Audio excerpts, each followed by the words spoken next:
Hi everyone, I hope all is well so far. Welcome to this lesson where we will talk about principles of security governance.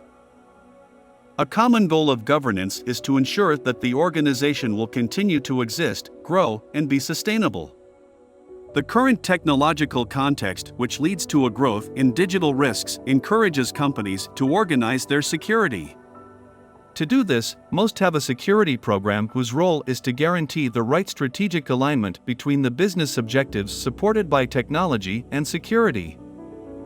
Within an organization, a security program is part of a governance framework. We then speak of security governance. Security governance is the set of practices associated with supporting, defining, and directing security efforts in an organization.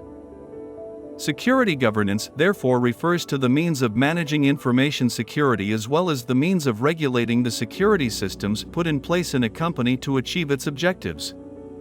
It sets security rules at the strategic, tactical, and operational levels and thereby ensures compliance with applicable standards and consistency in the implementation of the normative framework. I take up this last point. The governance of security by its presence ensures compliance of the information system with applicable industry standards and consistency with a normative framework.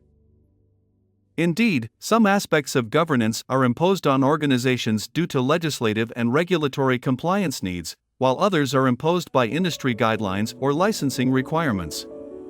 These different constraints, whether regulatory or industrial, often vary from one professional sector to another and from one country to another.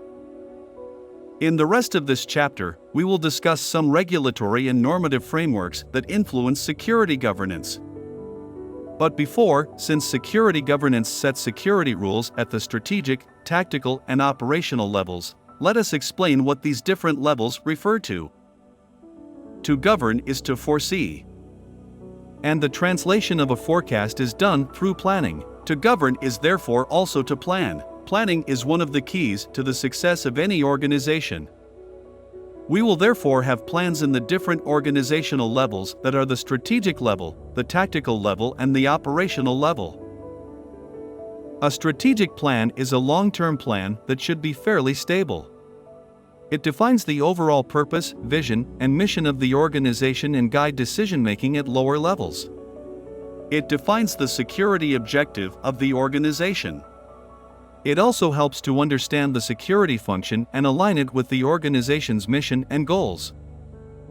A strategic plan can last for 5 years. Long-term goals and visions for the future should be discussed in a strategic plan. Tactical level.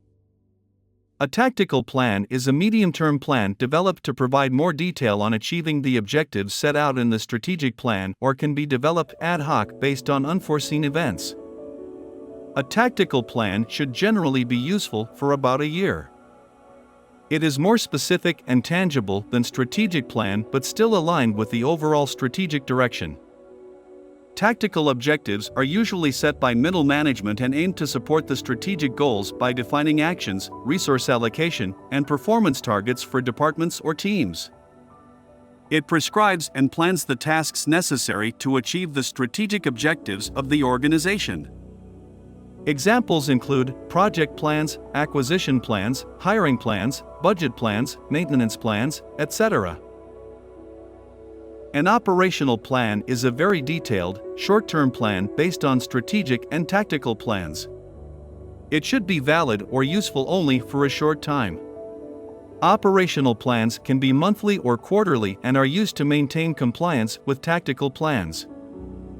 Operational objectives are set at the operational level and focus on achieving efficiency, productivity, and quality in specific areas such as production, sales, customer service, or logistics. Operational objectives are often measurable and time-bound and form the basis for performance management and evaluation. Examples: training plans, system deployment plans, maintenance plan, etc. Building good governance can be done using tools like security control frameworks. This is the subject of the next part.